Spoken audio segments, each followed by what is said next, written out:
Welcome to Flair Educators. Today, we're going to talk about an AI unit that we did it. We pushed ourselves, explored, and learned about how to use AI, not just in our own classrooms, but as a team. And we're going to tell you what happened, like how it went. How did AI go? So let me introduce you first to myself. I'm Angela Stevens. I helped co-found Flair. Teachers who work together, making our classrooms fun, dynamic, and keeping our passion alive. And this is the most amazing team in the universe. This is my team. We're history and English 8th grade at our school, and I'll have them introduce themselves. Let's start with Andrew. Would you go first? Sure. My name is Andrew Autry. I'm an 8th grade English language arts teacher. I work with Angela, Vanessa, and Longo, and they are a wonderful team. We, as Angela said, created an AI unit together that we would love to share with you. Vanessa, go for it. Hi, my name is Vanessa Roman. I am an 8th grade English teacher. I get to work with all of these wonderful people. It is my first year teaching, so I have had the pleasure of being able to lean on all three of the other people in this chat. So I'm really fortunate in that aspect. And I can't wait to talk to you about AI because I had a totally different opinion at the beginning of it that I kind of changed at the end. So yeah, it was a journey. All right, Longo, tell us about it. I'm Jonathan Longo. I'm the newest member of the team. I just started second semester, and I'm the other 8th grade history teacher. And just like Ms. Roman said, AI, the unit for AI was really good, and it was something that I wasn't as knowledgeable about, but it was good, honestly. And hopefully we can talk to you about it here. So how was our idea born? Well, if you're watching this, you know that AI is taking America by storm, and our classrooms are becoming a little excited about how AI is going to affect cheating, honesty, assignments, how we can use it to benefit our students. Some districts in America are already banning it. And so we as a team wanted to be on the cutting edge of finding out how we could use it to help our students. And also, I think I really wanted to know if they tried to use it to cheat. I wanted to be able to catch them. I wanted to be able to really hold them to academic integrity. So my original proposal to the team, we have a lot of testing, and then after testing, the kids are exhausted and it's hard to know what to do. So my original proposal to the team was that after testing, we would take California state rubrics for writing. So we teach in California, and our rubrics were about narrative, informative, argumentative. And then we would have AI write the essay and then let the kids compare and see if they thought AI was writing, use the rubric to grade AI's writing. And I thought it would be great for kids to see, to get to be the teachers and to apply rubrics, and also for them to see what they thought of AI. So that's how the idea was born. And then it just started transforming. So who wants to talk about how it went from there? I could add on to that. As Angela explained, this was supposed to be mainly incorporating history and AI together into the unit. But we wanted to also adapt that for our ELA classes. And so that's where we started to get creative. And really, Vanessa and I had to both learn a lot about AI. I think all of us in this team had to do a lot of research on what AI is, what it can really do, and before we were able to show it to our students, right? So a lot of us started messing with Chat GPT and seeing what you could what kind of prompts you could give it and what kind of responses it would give you. Some of us also used other AI tools to develop pictures or music or things like that to see what were the capabilities of the AI, and then was this going to be a big thing, or is this just kind of overblown? And so that all of that together culminated into us creating a unit that went into the history of AI, the abilities of AI, such as Chat GPT, and then what is the future of AI going to be? Is it going to be, Terminator, robots destroying the world? Or is it going to be a helpful tool that society learns to get a hold of and utilizes for our benefit? Do we want to talk about how afraid we all were at first, both because we were collaborating in a really vulnerable way and because we were dealing with AI that we really didn't know that much about? Like, Mm-hmm. I mean, how did we feel going into it? What were some of our fears? A little bit. I will say at the beginning of the AI unit, I was a little scared of it just because I'm like, am I going to be using ChatGPT in a way that's going to teach my students how to cheat going into high school? And so I was kind of nervous in that aspect because, of course, you hear everything online about people using ChatGPT to do this, that, and the other. And so at first I was a little nervous about it. But in more discussion and research and kind of just learning with the kids in an inquiry based way, I've kind of learned that it's not as impressive as I thought it was. And especially when it's trying to cite sources and the research that it pulls. And even the kids were able to kind of pick that apart. And then my kids created a narrative with it and they were just not impressed. And I was So they did stories and they didn't like theirs, which is No. great. So Longo, tell us about your journey, like how you felt. And then you had such a great way of making it meaningful. I was so impressed. Yeah, so as a lot of us, I didn't know much about AI. I'm not really into that stuff. And I think like the biggest thing that I was trying to take out of it was like, how can I use this in a positive way, and I think, as we went through the lesson and, what I ended up doing is I used the AI to give the kids kind of like basic facts about the Civil War, and they were able to create, or the Chat GPT, like, I had them prompt 4 causes of the Civil War and had them create, a narrated video or a song about it. And, some kids decided to do a poem. Some kids decided to do a rap song. We made a rap song about the Civil War. And I think I used it. I think at the end of it, when I finished, I was like, this would be a good tool to give the kids basic information about topics, right? But when it gets to, specifically in my class, like DBQs, it would be hard for the Chat GPT because the kids would have to put the documents into the AI, would have to, even if they would have to type in the documents into the AI. So they would have to do all this extra work, So I use it more as a tool, like, how can I get them to learn basic information and then create something with that basic information?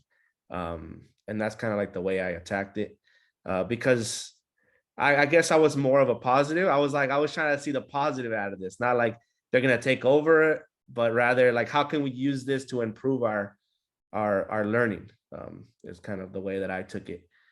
So yeah, and we made a video and it's up on YouTube, so you can look it up. So we'll put the link to that below. Yeah. Because one of the things that I love so much about Longo's teaching is he always likes to attach it to a skill, something valuable that they can do. And so for my class, I was in the middle of the Civil War. So I was at like 1864 and I decided to do the election.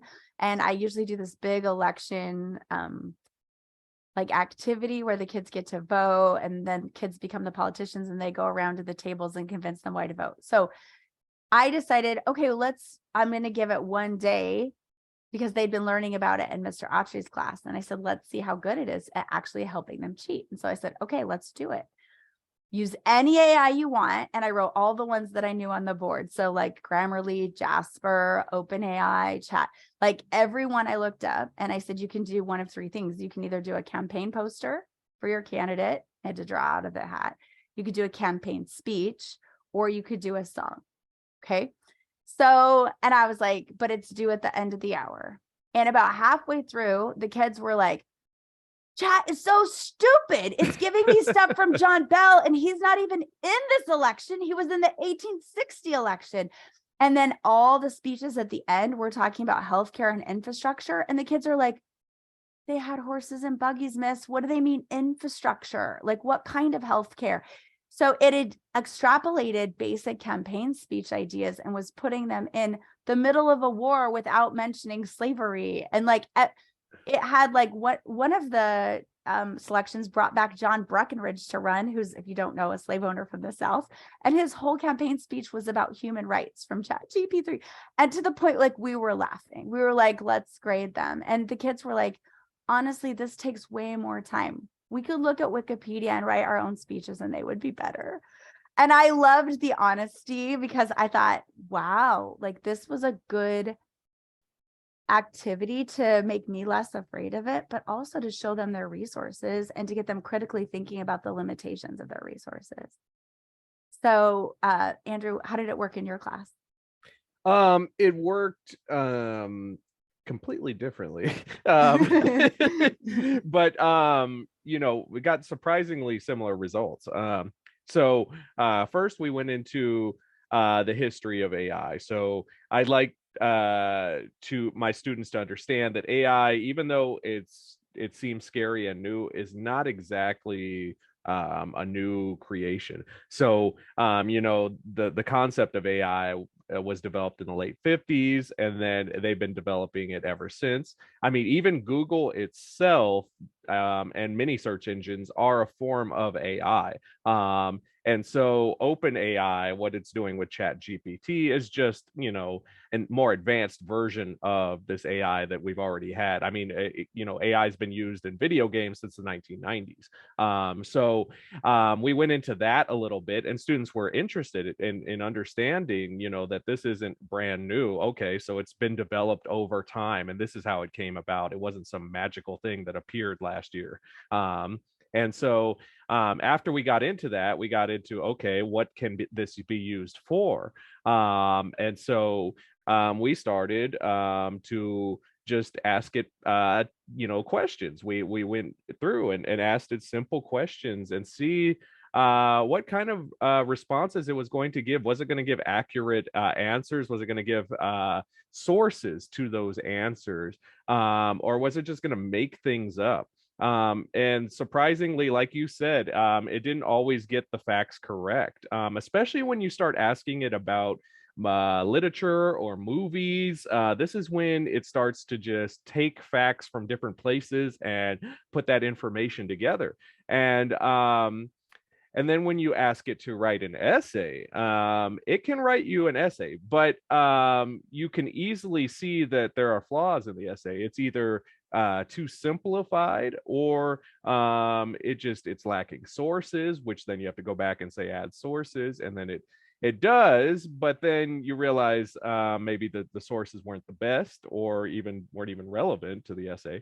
And so it was really a teaching tool at that point for students to see, you know, oh, this really isn't that great of a writer. And then we even went through and had it write some songs for us. And then we discovered something interesting, which was that no matter what type of song you ask it to write, it writes a very similar type of song. Yep, And so it's not very creative in that sense. And so I think that after you generate enough essays, it's probably very similar in that sense too. And so students were able to see, oh, you know, it could help you, but it's not perfect. And then one thing that was really interesting that my students, well, one of them helped me to learn was, you know, she asked me, she said, you know, what happened in Tiananmen Square in China? Type that in. And I did. And ChatGPT said nothing happened that day. It was a nice day in China. And I was like, whoa, that's not good. One of our students had me type in that my grandpa died. And I was like, really? He's like, yeah, try it. And so I was like, okay, I'm so sad today my grandpa died. And it started asking all kinds of personal information. Really? And he was like, look at it mining for information. And so we made stuff up and played it, and it just kept getting more specific and more detailed. And where does he live? And what was his name? And like creepy and appropriate. And so we made it in the 1850s and, you know, said his name was Cat Baloo and had all kinds of fun with it. But the questions that were being asked to young, because there's no like age restriction. Right. And so if you're answering honestly, you're giving it really private. And it was asking, do you have any other, you know, are there any other people in your family that survived? And it was really interesting how, where do you live? And where did he live? And how did he die? It was just so much mining for information that somebody who doesn't know better would just put out there. And I loved that my 13-year-old student was like, look at how wrong this is. Like he could feel that it was wrong, the questions that Yes. were being asked, which I thought was such a great sign for our future. Yes. Vanessa, tell us about narrative writing. How did chat do with narrative? So I did a couple things over the course of the 2 weeks. The first was I wanted them to have both perspectives. So we talked about the positives of AI, the negatives of AI, and we looked at various sources. And in the first week, I was focused on how can AI benefit us academically. And so my thought process was, let's have it write a narrative, because at the beginning of the year, we wrote horror stories. I was like, let's revisit the horror stories, which was like back in October. And let's see how AI does in writing the horror stories. Remember, we used figurative language, we're using the plot map, you know, and all the different devices. So I gave them plot maps and I had them work together in asking and prompting ChatGPT to create the story. And so at first, a lot of them were like, write me a horror story. And that wasn't enough, right? Because they can't fill out the whole plot map. So they had to continue to edit their prompt until they were able to fill out the entire plot map and until they felt they can give ChatGPT an A. So they had to continue to edit the prompt over and over. And one thing that I will say that was a huge positive from that, I had some of my lowest readers reading out loud to each other. And so that was really exciting because, you know, it had them engaged. But the other really interesting thing was their conclusion was, by the time I write this prompt for it to give me exactly what I want, I probably could have written that story myself. That's what they said about the speech. Yep. Yeah. So that was week 1. And then in week 2, I continued to talk about the cons, the pros, from all sides: healthcare, jobs, academics, everything. And then by the end of that week, I had them create a 1-pager. And we've done 1-pagers before, but this time I had them use Starry AI or another art AI, Dolly, whichever one they selected. And they had to create a 1-pager basically answering questions about whether AI can benefit us as humans, can it benefit us academically, and whether we should fear it or not. And what I got at the end was propaganda posters, essentially, that looked like either robots are taking over the world, because they all started to look the same after a while, or robots are going to be helping us in nursing homes, or they're going to be crossing guards, or we're going to, and for some reason, the easiest way they could like process the information was an AI is going to be a robot. And so it was like, AI is more than that. So then we had a discussion about like all the different types of AI. But I just thought it was really interesting that at the end result, it was truly propaganda for either they're going to destroy us and take over the world, or it's going to make our life so much better. And they all started to look the same, even if they used different AI. And so the kids were like, this is not as, what did they say? They didn't feel as happy with their work as they did with the 1-pagers that they sat for a week drawing in my class and writing, because they just typed it in and then it generated an image and they had to keep getting it to generate an image they wanted. And eventually they would get frustrated. And so that was really interesting, but that's kind of how I approached it in my class. We were kind of taking like an argumentative approach, like, are we for it? Are we against it? And here are all the sources. So it was actually a lot of fun messing around with everything, but at times a little frustrating. Longo, how did your kids end up feeling about it at the end? Like, what do you think were their takeaways and your takeaways? I think I had like I guess the issue is that I kind of had like a balance of like using the AI and then not. So when they had to create the video, like the AI can't edit the video for you. It can't add the pictures for you. It can only give you what you're gonna say, right? So since I kind of made it in that way, it helped like the students like feel good at the end that they created something, you know? So even though like, for example, one of the student that we made the video with, like he went around like talking about how good the video is and how good the song is. Like, even though he knows he didn't make it, he had to rap it. He had to pick the song or the beat. So he still like felt good about that. And I kept reminding him, hey, you didn't write it, remember that. And he goes, yeah, I know, but I still had to put in my own human element to it. And the other kids that did a song, you know, a handful of kids in my third period made a song, and they were editing some of the stuff. Like, okay, this doesn't sound good in the beat, so I'm gonna change this word to that word, and I'm gonna change. So it kind of let them see like, oh well, it can help me in some way, right? But I still like it still feels good to edit the video myself, you know. So it kind of gave them both of the elements, like, oh, AI is just going to do this for me. I still have to put the pictures up. I still have to pick the song. I still have to, you know, put a little bit of editing skills to it, you know, and I think they enjoyed it, you know, when they ended up making it, they submitted it and they were like, oh, we made a video, you know, and that's what we wanted, you know, or that's what I wanted in that sense. So like, I wanted them to see like, yeah, the AI is going to give you very basic stuff, but you still have to put your own creativity to it.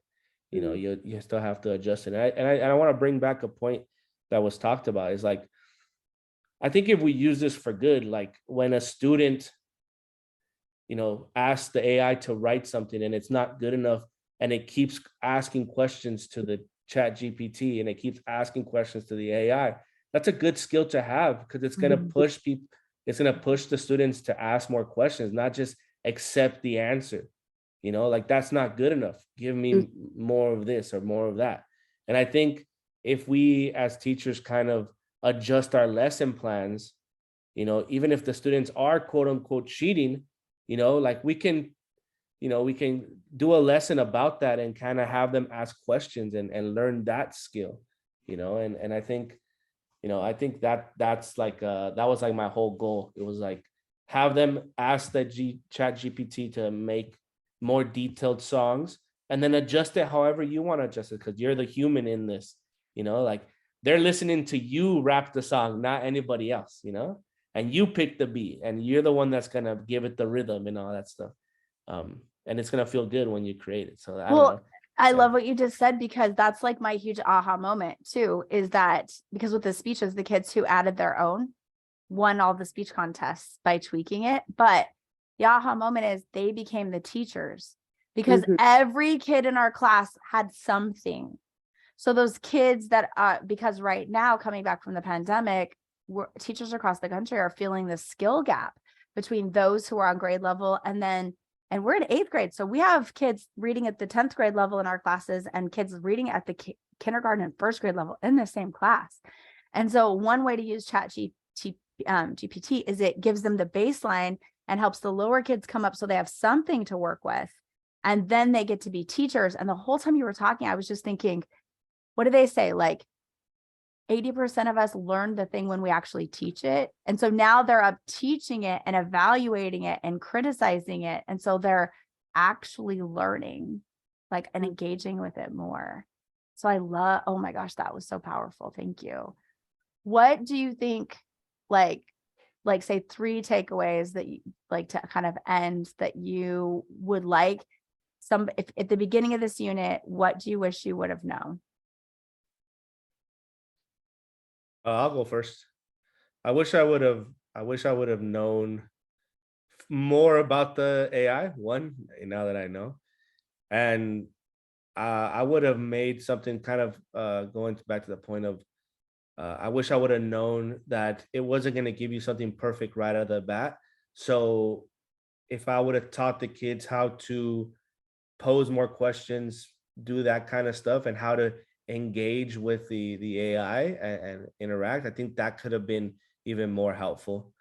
And then the third thing I would say is the takeaway that I got out of this is use this as a way to improve your teaching.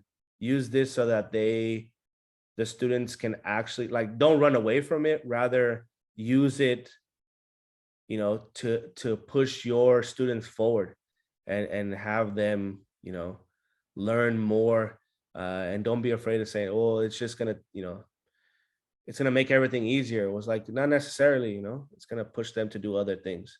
And I think that's my biggest takeaway, you know, those three, especially the one, don't run away from it. I think a lot of people are afraid, and I feel like that's our biggest thing. Like, since we attacked it, and, you know, Andrew had this good idea, it was like we attacked it and said, you know, we're not going to run away from it, we're going to use this.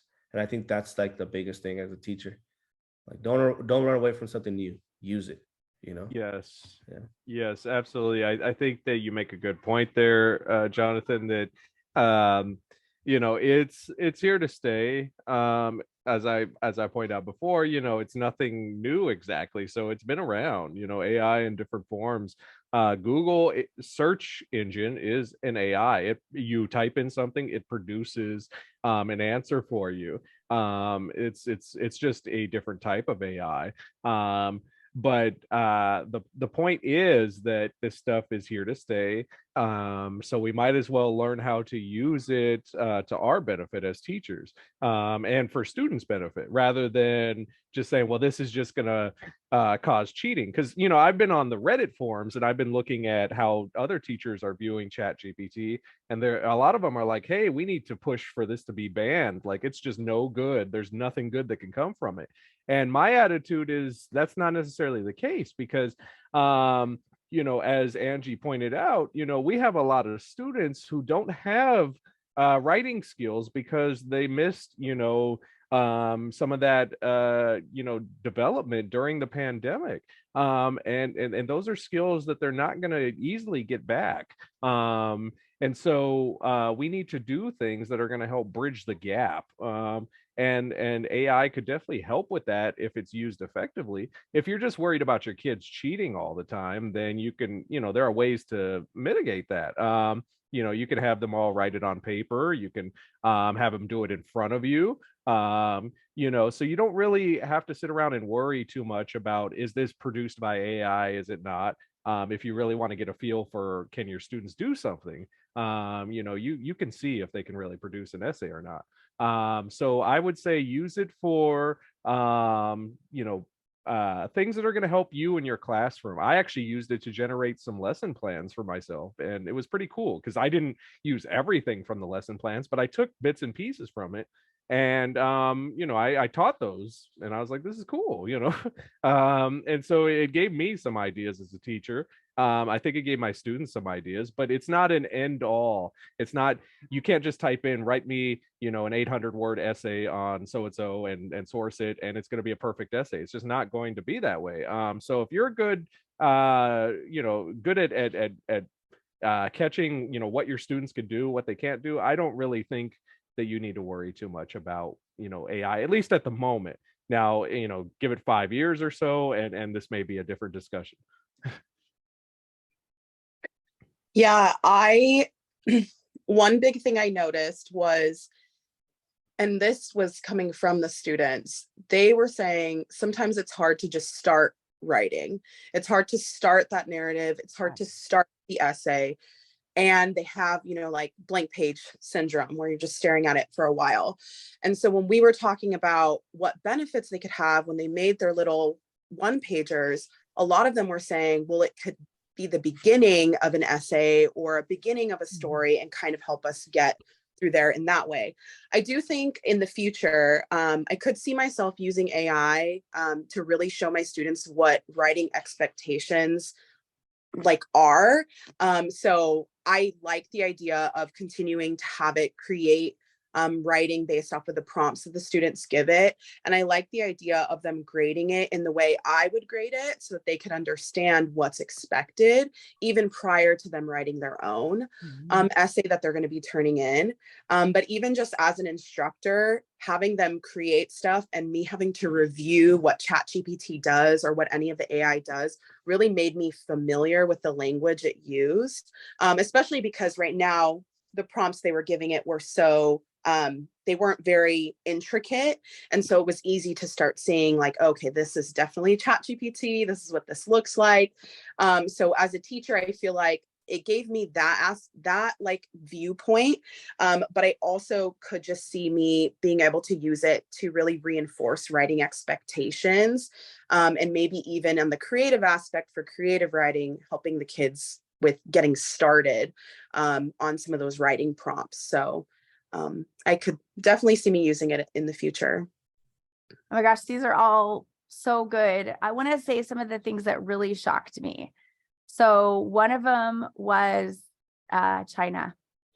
So Andrew found a video for all of us that showed how other countries are using AI to train focus in their children and how other countries are fully embracing AI. And it was terrifying to me. Yes. It was really, really earth-shattering.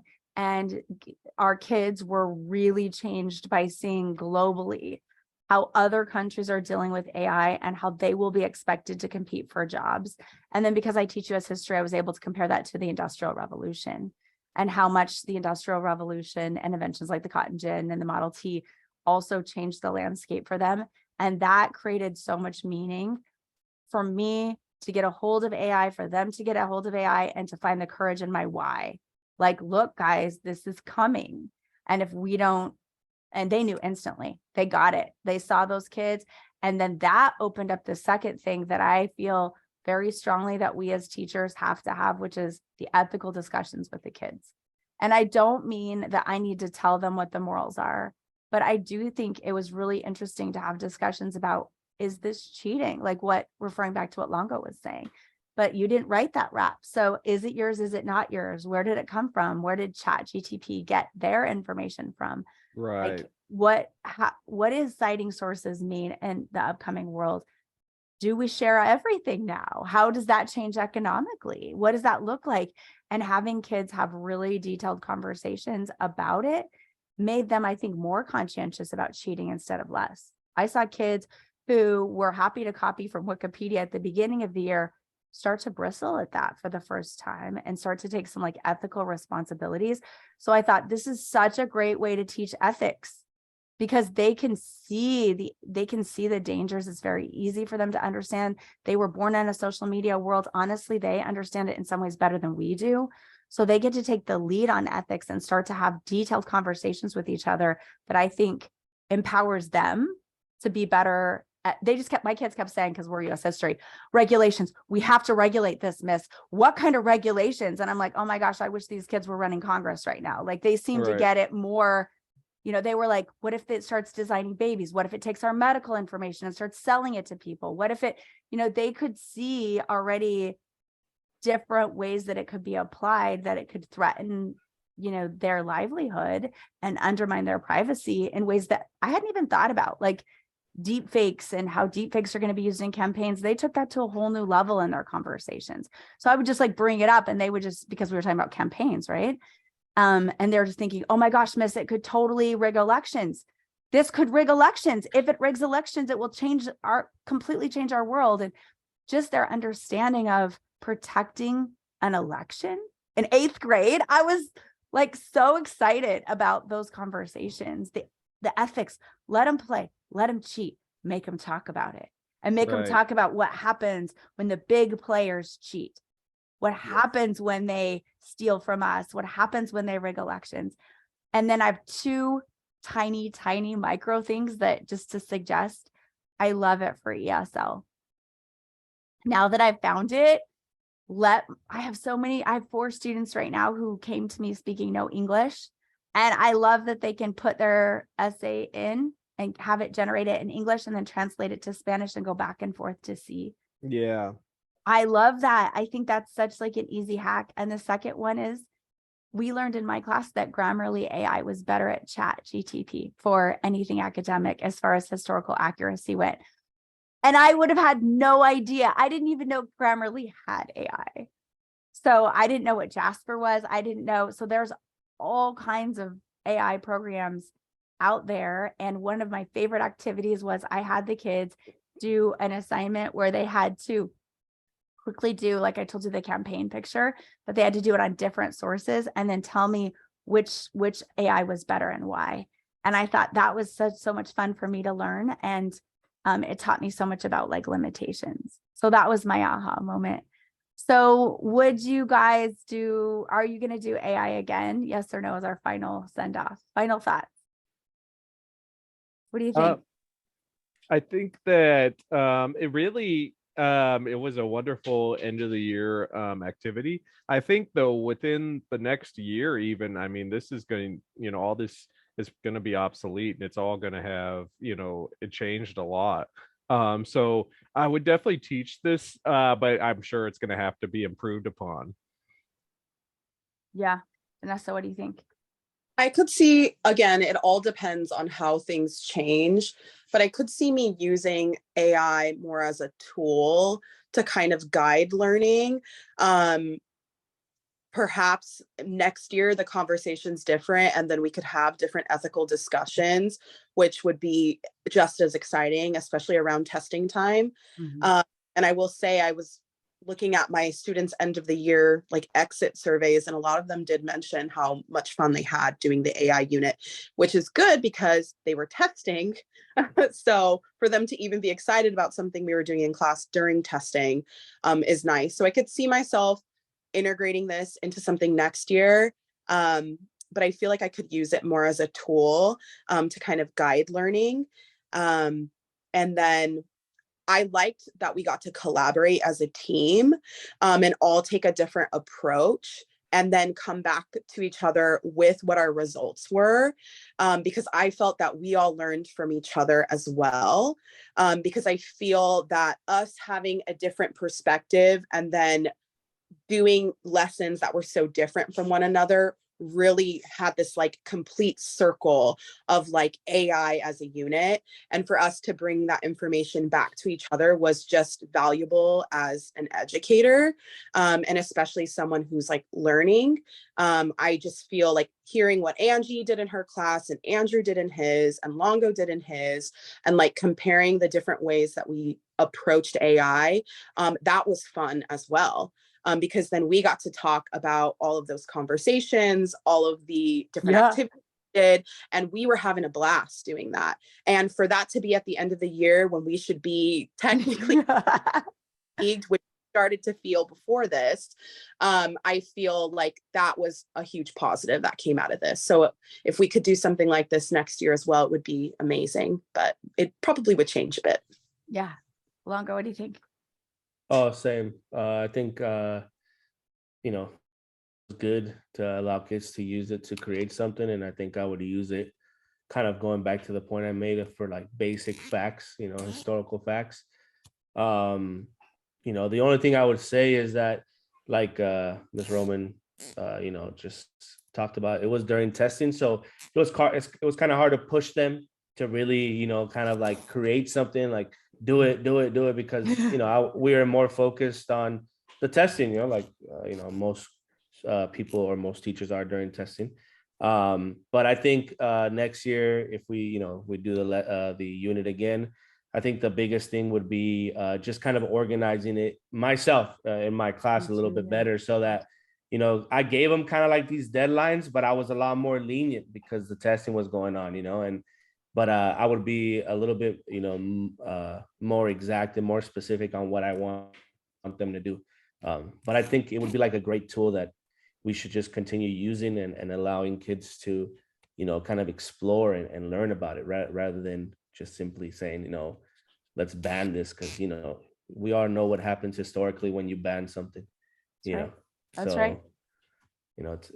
that's all I have to say there. Yeah. Well, I loved it mostly because I got to work with you guys, and I have to just echo what everybody's saying. We learned a lot as individuals. It was engaging. It was fun. I needed it at the end of the year. And I loved how instead of talking about campus drama or random negative things, we were focused on what had just happened. And we were watching Longo's amazing video or talking about Vanessa's narrative, or Andrew and I had a couple kids who were like, can we be careful with the AI unit? Because we're like getting nightmares. So like it was affecting them in a way that they were thinking critically about it. So we had to kind of pull back, and we were like, we were trying to provide it really evenly, but the kids got it. They understood and they invested. And I would definitely do it again because the kids were so engaged, because I thought engagement was effortless and I loved learning from you guys. So thank you so much for being the most amazing team ever, for being willing to do this unit with me and coming on and sharing our story. Any other final goodbyes as we send off? Yeah, thank you for having us. Yeah. So everyone, I hope you'll try to collaborate with the team, do something maybe you're all a little afraid to do it your own way, support each other and have fun.